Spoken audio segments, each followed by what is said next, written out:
క్రీస్తునాథుని యందు ప్రియ సహోదరి సహోదరులారా, పాస్కాయత్త కాల 1వ ఆదివార ధ్యానాంశానికి మీకు స్వాగతం. ఈ ఆదివారం నాడు మనము ధ్యానించటానికి మన ముందు ఉంచబడుతున్న సువార్త పఠనము లూకా సువార్త 4వ అధ్యాయము 1 నుండి 13 వరకు ఉన్న వచనాలు. ఈ వచనాలలో యేసు ప్రభు ఏ విధంగా సైతాను శోధనలను ఎదుర్కొన్నారో, ఏ విధంగా సైతాను శోధనలను ఆయన జయించారో మనము వినగలము. ప్రియ సహోదరి సహోదరులారా, గతంలో ఎన్నోసార్లు మనము ఈ సువార్త పఠనాన్ని, యేసు ప్రభువుకు వచ్చినటువంటి శోధనలను ఆలకించాము, ధ్యానించి ఉన్నాము. మరొక పర్యాయము ప్రభు మన ముందు ఈ వాక్య భాగాన్ని ఉంచుతూ ఉండగా, ఆ ప్రభు మనకిస్తున్నటువంటి ప్రేరణను, మనకిస్తున్నటువంటి సందేశాలను మనము స్వీకరించడానికి ప్రయత్నం చేద్దాం. మొట్టమొదటి సందేశం ఏమిటి అంటే, సైతాను యేసు ప్రభువుని శోధించే క్రమములో యేసు ప్రభుతో ఈ విధంగా అంటుంది, నీవు దేవుని కుమారుడవైనచు అని. ఈ మాటల్ని మనము లూకా సువార్త 4వ అధ్యాయము 3వ వచనము మరియు 9వ వచనంలో వింటాం. మొదటిగా యేసు ప్రభువుని, నీవు దేవుని కుమారుడవైతే ఈ రాళ్లను రొట్టెలుగా చేసుకో, నీ ఆకలిని తీర్చుకో అని సైతాను శోధిస్తూ ఉంది. రెండవదిగా ఈ సైతాను, నీవు దేవుని కుమారుడు అయినచో ఇచ్చటి నుండి క్రిందికి దూకుము అని చెప్తోంది. ప్రియ సహోదరి సహోదరులారా, సైతాను యొక్క పన్నాగము ఒక్కసారి మనము గమనించాలి. యేసు ప్రభువుని దేవుని కుమారుడు అని సంబోధిస్తూనే యేసు ప్రభు చేయాల్సినటువంటి పనులను ఆ సైతాను నిర్దేశిస్తూ ఉంది. నువ్వు ఇది చేయు, అది చేయు అని ప్రభువుని శోధిస్తూ ఉంది. ఒక విధంగా ప్రియ సహోదరి సహోదరులారా, ఈ సైతాను యేసు ప్రభు యొక్క దృష్టిని తన ప్రధానమైన బాధ్యత నుండి మరల్చడానికి ప్రయత్నం చేస్తుంది.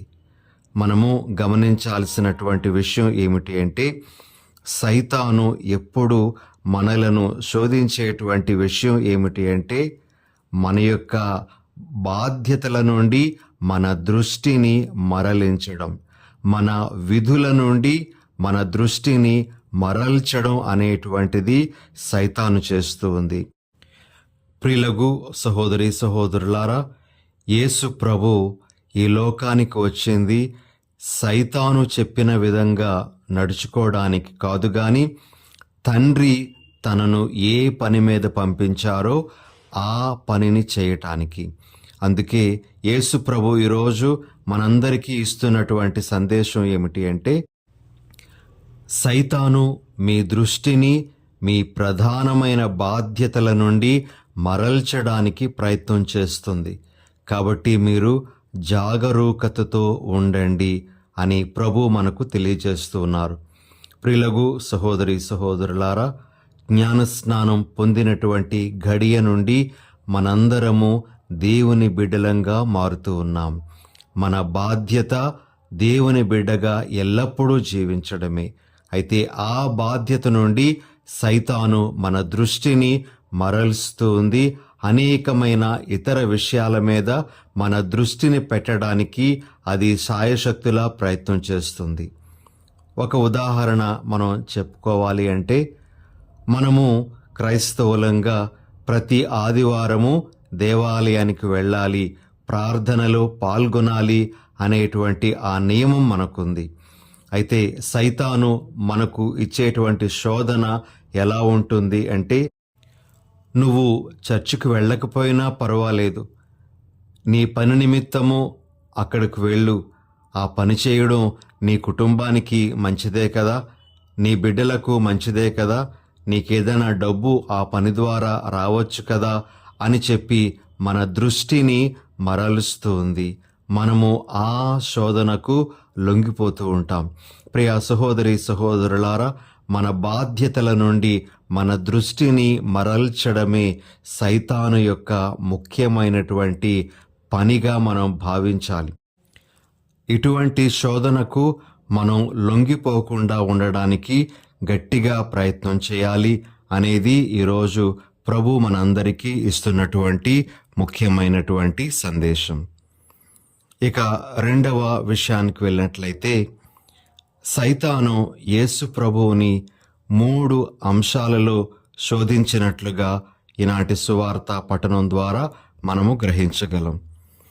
మొదటి శోధన యేసు ప్రభువుకు సైతాను పెట్టినటువంటిది ఏమిటి అంటే, రాళ్లను రొట్టెలుగా చేసుకొని తన ఆకలిని తీర్చుకోమని. రెండవ శోధన ఏమిటి అంటే, తనను ఆరాధించి తాను ఇచ్చేటువంటి రాజ్యముల వైభవాన్ని, అధికారాన్ని పొందమని. మూడవ శోధన ఏమిటి అంటే, దేవాలయ శిఖరము నుండి క్రిందికి దూకితే దేవదూతలు వచ్చి అతనిని పట్టుకుంటారు, అతనికి ఏ అపాయము కలుగకుండా ఉంటుంది అనే విషయం.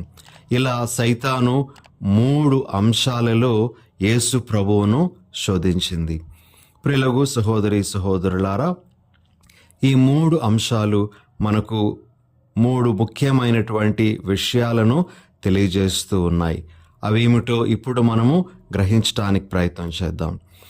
యేసు ప్రభువుకు సైతాను పెట్టినటువంటి మొదటి శోధన ఏమిటి అంటే, తన స్వార్థం తాను చూసుకోమని శోధించింది.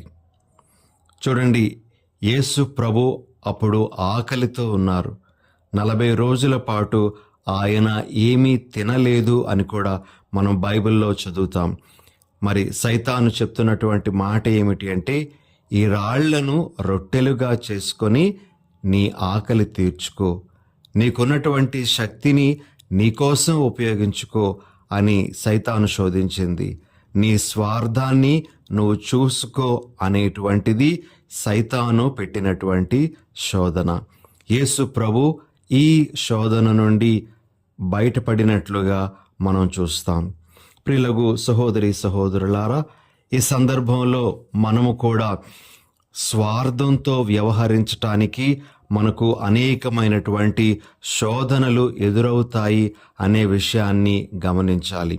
మరి దీనికి సంబంధించి బైబిల్లో ఉండేటువంటి కొన్ని వాక్యాలను మనము ఇప్పుడు ఆలకించుదాం.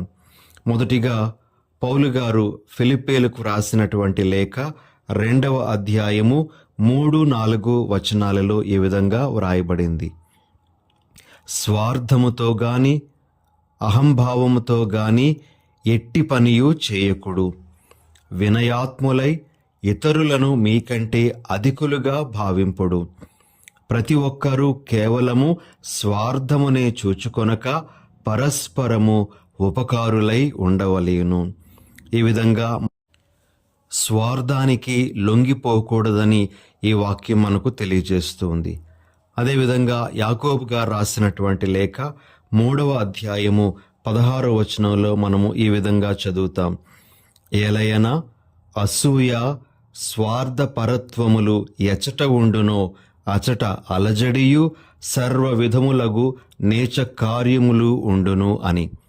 ప్రియ సహోదరి సహోదరులారా, అసూయ స్వార్థం ఉన్న చోట అనేకమైనటువంటి నీచ కార్యాలు జరుగుతాయి అని మనకు వాక్యం బోధిస్తూ ఉంది. ఇక ఇంకొక వాక్యం ఈ స్వార్థానికి సంబంధించి బైబిల్లో మనం చూస్తే, పౌలు గారు కొరింథీయులకు రాసిన మొదటి లేఖ 10వ అధ్యాయము 24వ వచనంలో ఈ విధంగా ఉంది. ఏ వ్యక్తియు తన మేలునే చూచుకొనక ఇతరుల మేలు కొరకై చూచుచుండవలేను అని. ఎప్పుడు నా స్వార్థం, నా గురించే ఆలోచించకుండా ఇతరుల మేలు కొరకు నేను ఎప్పుడూ కూడా చూస్తూ ఉండాలి అని ఈ వాక్యం మనకు తెలియజేస్తూ ఉంది. అయితే ప్రియ సహోదరి సహోదరులారా, ఈ శోధనకు వ్యతిరేకమైనటువంటిది ఏమిటి అంటే ఉదార స్వభావం. ఇంగ్లీష్లో మనము జెనరాసిటీ అని పిలుస్తాం. ఉదార స్వభావం అనేటువంటిది స్వార్థాన్ని ఎదుర్కొనేటువంటి పుణ్యముగా మనము గ్రహించాలి. మనము సామెతల గ్రంథము 22వ అధ్యాయము 9వ వచనంలో ఈ విధంగా ఆలకిస్తాం. తన భోజనమును పేదలకు కూడా వడ్డించు కరుణామయుడు దేవుని దీవెనలు పొందును అని. ఏ వ్యక్తి అయితే ఉదారత్వంతో వ్యవహరిస్తాడో అతడు దేవుని యొక్క ఆశీర్వాదాలకు అర్హుడవుతాడు అని వాక్యం మనకు తెలియజేస్తూ ఉంది. అదేవిధంగా లూకాసు వార్త 6వ అధ్యాయము 38వ వచనంలో మనము ఈ విధంగా ఆలకిస్తాం. పరులకు మీరు వసగుడు, మీకును వసగబడును. కుదించి అదిమి పొర్లిపోవు నిండు కొలమానముతో వసగబడును. మనము ఉదారంగా ఉన్నట్లయితే దేవుడు కూడా మన ఎడల ఎంతో ఉదారంగా ఉంటాడు అని ఈ వాక్యం మనకు తెలియజేస్తుంది. కాబట్టి మొట్టమొదటి శోధన యేసు ప్రభు ఎదుర్కొన్నది, మనందరము ఎదుర్కోవలసినటువంటిది ఏమిటి అంటే స్వార్థం చూసుకోమని శోధన. దీని నుండి మనం బయటపడడానికి ప్రయత్నం చేయాలి. మనము ఉదార స్వభావంతో జీవించే వ్యక్తులుగా మారాలి. ఇది ఈరోజు ప్రభు మనకు ఇస్తున్నటువంటి ఇంకొక సందేశం. ప్రియ సహోదరి సహోదరులారా, యేసు ప్రభువుకు వచ్చినటువంటి రెండవ శోధన ఏమిటి అంటే రాజ్యాల వైభవము, అధికారము సైతాను ప్రభువుకు చూపించి తనను ఆరాధిస్తే అవన్నీ ప్రభువుకు ఇచ్చేస్తాను అనేటువంటి ఆ అబద్ధపు వాగ్దానం చేస్తూ ఉంది. ఇది ఎలాంటి శోధన అంటే చెడుతో రాజీ పడమని సైతాను ప్రభువును శోధిస్తూ ఉంది. ప్రియులకు సహోదరి సహోదరులారా, చాలా సందర్భాలలో మనకు కూడా ఇలాంటి శోధన ఎదురవుతూ ఉంటుంది. చెడుతో రాజీ పడమని. మనము ఎలా చెడుతో రాజీ పడిపోతూ ఉంటాము అంటే అందరూ చేస్తున్నారు కదా, నేను చేస్తే తప్పేమిటి అని మనము చెడుతో రాజీ పడిపోతూ ఉంటాం. లేదా కొన్నిసార్లు ఎవ్వరూ నన్ను చూడడం లేదు కదా, నేను ఈ తప్పు చేస్తే ఎవరు గమనిస్తారు అని చెడుతో రాజీ పడిపోతూ ఉంటాం. ఇంకా నేను నా కుటుంబము బాగుపడతాం కదా, నా పిల్లలకు మంచి భవిష్యత్తు ఉంటుంది కదా, నేను ఇది చేస్తే తప్పేమిటి అనే విధంగా మనము కొన్నిసార్లు వ్యవహరిస్తూ ఉంటాం. ప్రియ సహోదరి సహోదరులారా, ప్రభువు ఇలాంటి శోధనకు మనం దూరంగా ఉండాలి అని కోరుతూ ఉన్నారు. మనకు వచ్చేటువంటి కొన్ని ఐహికమైనటువంటి సుఖాల కొరకు మనము శాశ్వతమైనటువంటి వాటిని వదులుకోకూడదు అని ప్రభు మనకు తెలియజేస్తూ ఉన్నారు. మరి ఈరోజు మనము దీనికి సంబంధించి ఒక వాక్యాన్ని ఆలకించడానికి ప్రయత్నం చేద్దాం. యాకోబు గారు రాసినటువంటి లేఖ 4వ అధ్యాయము 4వ వచనంలో మనము ఈ విధంగా చదువుతాం. విశ్వాసరహితులారా, ఐహికమును ప్రియముగా నెంచువాడు దేవునికి విరోధి అని మీకు తెలియదా? ఐహిక మైత్రిని సంపాదింపనెంచువాడు దేవునితో విరోధము తెచ్చిపెట్టుకొనును. కాబట్టి మనము సైతానుతో చెడుతో రాజీ పడితే మరి దేవునితో విరోధము పెంచుకున్నట్లే అవుతూ ఉంది అని మనము గ్రహించాలి అని యాకోబు గారు మనకు తెలియజేస్తున్నారు. ప్రియ సహోదరి సహోదరులారా, మరి దీనికి వ్యతిరేకమైనటువంటిది చెడుతో రాజీ పడడం అనేటువంటి దానికి వ్యతిరేకమైనటువంటి పుణ్యం ఏమిటి అంటే మంచికి అంటిపెట్టుకొని జీవించడం. మనము పౌలు గారు తెస్సలోనిక ప్రజలకు రాసినటువంటి మొదటి లేఖ 5వ అధ్యాయము 21-22 వచనాలలో ఈ విధంగా ఆలకిస్తాం.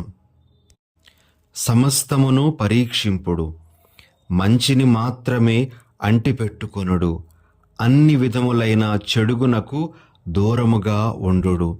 ప్రియ సహోదరి సహోదరులారా, ఐహికమైన అశాశ్వతమైనటువంటి వాటి కోసం మనము నిత్యమైనటువంటి వాటిని, శాశ్వతమైనటువంటి వాటిని వదులుకోకూడదు.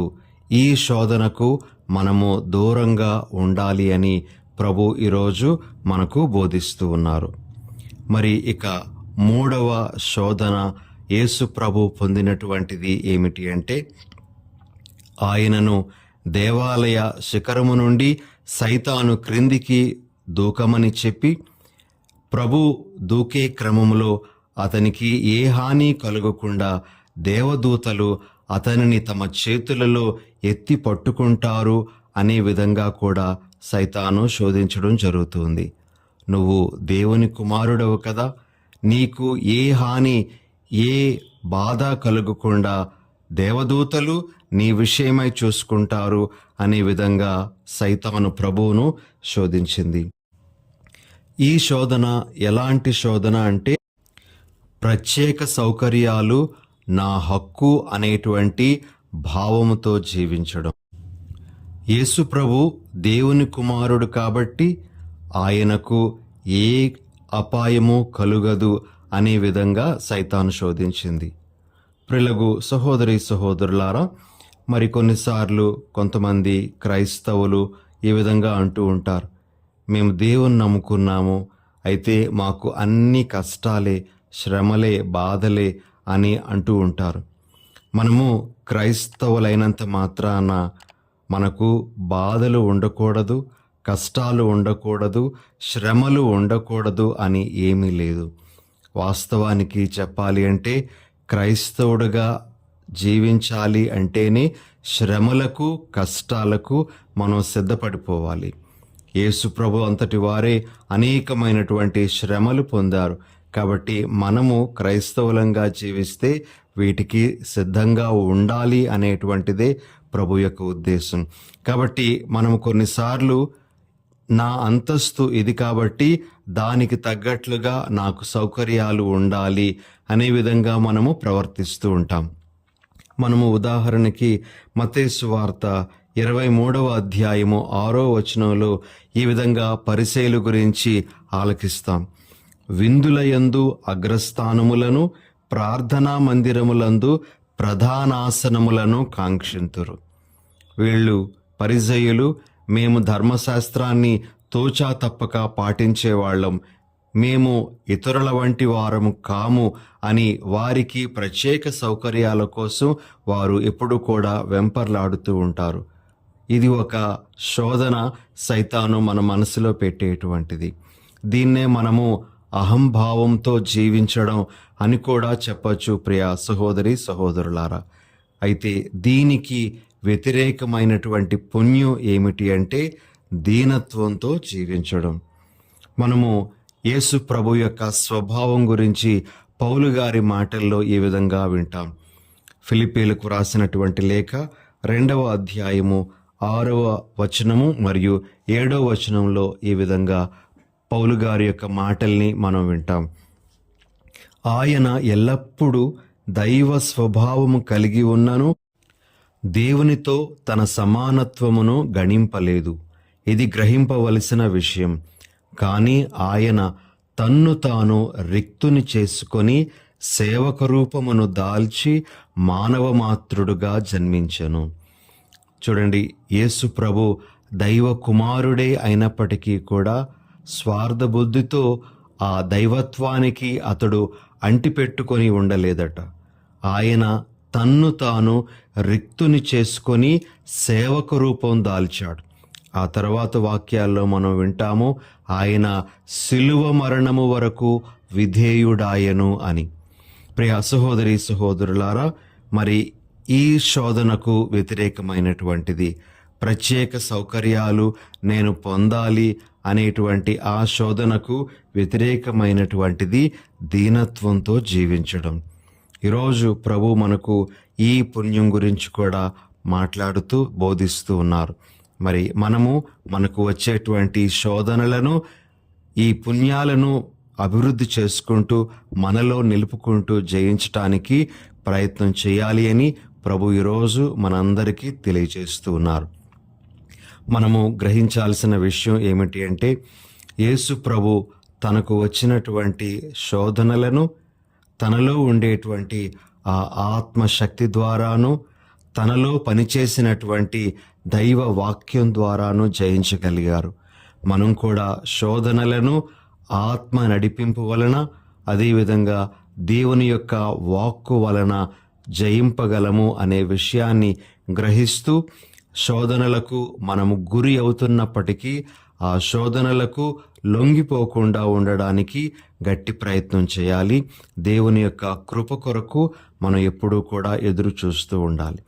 అలాంటి జీవితాన్ని మనందరికీ దయచేయమని ప్రభువుని ప్రార్థన చేసుకుందాం. చిన్న ప్రార్థన చేసుకుందాం. దయగల ప్రభువా, ప్రేమగల మా తండ్రి, ఈరోజు మీ కుమారుడైన యేసు ప్రభు తాను పొందినటువంటి శోధనల గురించి మేము ఆలకించి ఉన్నాం.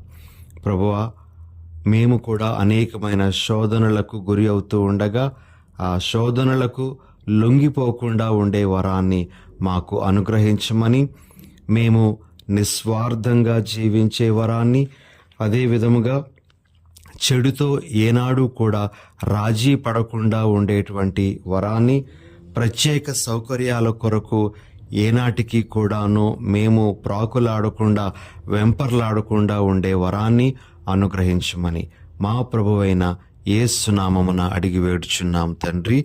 ఆమెన్.